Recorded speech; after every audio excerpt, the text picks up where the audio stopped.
a quarter store. All right. All right. So these are yeah, these are Dollar Tree. Mm-hmm. Dollar Tree. And they're now $1.25, but they're Dollar Tree. And so these actually, I filled them with water one time to find out, and they're like 2.5. They hold about 2.5 gallons of water. And you have to drill holes in them so they don't You have to always drill holes in the bottom and on the sides. I do them both places. Some people just do it on the sides or whatever. But so I use almost any containers that I can get that's inexpensive and it's pretty uniform. How long do those last? Do they, because I you know, some plastic gets really brittle. Yeah. When it's in the sun. Some of these were from last year. But I don't know if they last more than 2 years. Okay. Probably. Occasionally, like this one here, when I carried it from the edge and it was heavy weight, so it cracked. But I just continue to grow in it. I mean, it's going to be all right now. But I probably how much would a, you know, bona fide potter, you know, if you bought one that was made to be outside, what would that normally run instead of the $1.25 from the dollar store? They're expensive. That's why so many people now use the regular totes that you can get at Walmart, places like that. Because I was over at Lowe's, and some of and they were plastic, but they're more decorative to be used outside in the garden.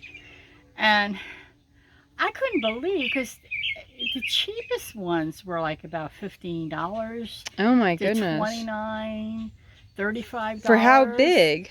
They probably hold more than the Lowe's buckets do, so that's a 5-gallon.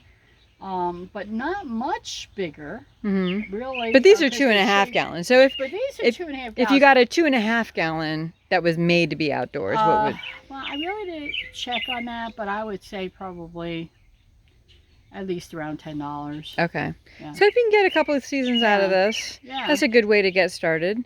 I mean, because if you did that, so how much? So if you're like $10, that'd be 1, 2, 3, 4, 5, 6, 7, 8. That's $100 right there. Like I said, you can use, and you know, by the time you pay for that, you pay for the dirt.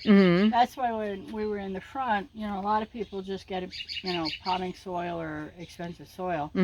But if you watch a lot of the stuff on YouTube, the people that are doing that to make it less expensive, they kind of mix and match of different things. And the cheapest thing is going to be something like just simply topsoil. Right. But it doesn't grow real well, and just topsoil is too heavy. So you're adding compost and peat moss and manure. Yeah. We added all that. And you know, if you use a third, you know, and some people put in the perlite, which I did do in the carrots, because the carrots like loose, real What is perlite? It's just like little styrofoam balls. It's not nutritious at all. It's just that it opens up the air. Yeah, okay, so it just aerates it. It aerates the thing. So a lot of people use that in, especially root crops where the item like a carrot or a beet or something wants to grow down in, but potatoes. They don't have a lot of. I've never really seen them advertise it for. I think potatoes are pretty durable. Okay. So they don't really need that. All right. Well, I just wanted to ask you about these on here, and then we'll do another video. We'll go up front, and you can tell me about your burgeoning business up there. Okay. All right. Okay, but see, here's all. Here. Wait. Oh, I'm sorry. Say goodbye. Oh, bye.